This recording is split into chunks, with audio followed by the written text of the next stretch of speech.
Sebuah hadis Nabi SAW menyebut dalam satu doa yang selalu Nabi baca, Allahumma la sahla illa ma ja'altahu sahla wa anta taj'alul hazna iza syi'ta sahla.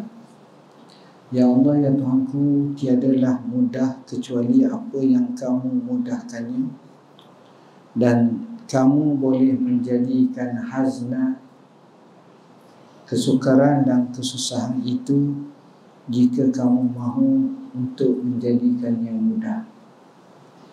Doa ini diriwayatkan oleh Al-Imam Al-Baihaqi. Kata para ulama, mudah dan senang ni kadang-kadang kita rasa mudah tapi payah, dan banyak macam tu. Kadang-kadang kita rasa payah dan sukar, tapi ketika itu kita bergantung kepada Tuhan dan doa kepada-Nya, akhirnya mudah sangat. Jadi apa yang kita hendak daripada doa ini adalah mohon kepada Allah. Disebutkan dalam nas ini, Ya Allah, ya Tuhan kami, tidaklah perkara itu mudah kecuali apa yang Kau mudahkan. Allah boleh memudahkan. Kita selalu diajar baca, Ya muyassirul umur yassir umurana. Wahai yang memudahkannya segala urusan, maka mudahkanlah urusan kami. Dan Allah, Nabi menyatakan kamu boleh menjadikan hazna. Hazna ni bukan makna duka cita. Hazna di sini dengan makna, kata sebahagian ulama, satu tempat tinggi daripada Bani Yarbu, yang mana ia jauh daripada air, jauh daripada wadi atau oasis.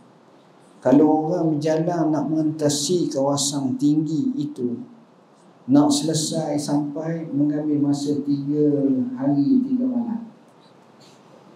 Jadi tempat tu susah. Tapi kalau Allah bagi kemudahan, maka jadi mudah. Saya kisahkan satu kisah sebagaimana yang dikatakan. Seorang lelaki datang bertemu dengan Khalifah Uthman ibn Affan. Bila sampai bertemu dengan Khalifah Uthman ibn Affan, dia pun mintalah hajat dia. Bila dia minta hajat, dia tengok Sayyidina Uthman acuh tak acuh. Apa yang berlaku selepas daripada itu, Sayyidina Uthman ibn Affan radhiyallahu anhu, apa yang Sayyidina Uthman buat, sedang biar gitu je. Jadi orang yang minta hajat ni akan terasa sesuatu. Dia rasa mesti Sayyidina Uthman Khalifah tak tunai hajat dia. Dia keluar dalam keadaan sungguh.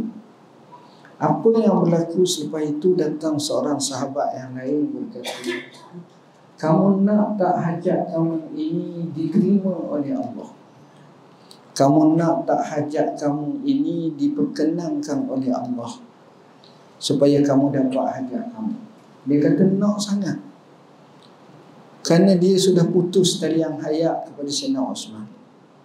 Kawan ni kata, kau balik ke rumah, kau ambil air sembahyang dengan sebaiknya, kemudian kau salat 2 rakaat, kemudian kau doa kepada Allah Subhanahu Wa Taala dengan doa yang khas.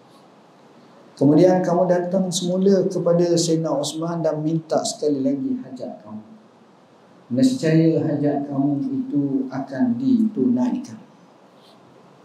Tuan-tuan dan puan-puan yang dirahmati, tuan-tuan sidang jemaah yang dirahmati Allah, apa yang berlaku selepas daripada itu, dia buat sungguh. Sudah dia buat, dia datang semula kepada Sayyidina Uthman. Sayyidina Uthman nampak je muka dia terus panggil, saudara, mari. Bila panggil, cakap dengan dia, saudara, saya nak tanya pada saudara, tadi apa hajat saudara? Tu panggil kerani atau pencatat, sekretariat. Lalu disebut satu-satu, dicatat, selesai, kata ada lagi tak? Kata tak ada dah. Lalu kata Sayyidina Osman, wahai kerani, settle selalu hajat. Soalan yang kita nak tanya ialah, kenapa kali pertama ditolak, kali kedua diterima? Kenapa kali pertama ditolak dan kenapa kali kedua diterima?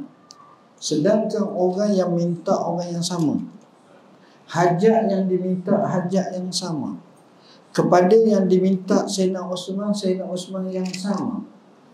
Tapi kali pertama ditolak, sedangkan kali kedua diterima.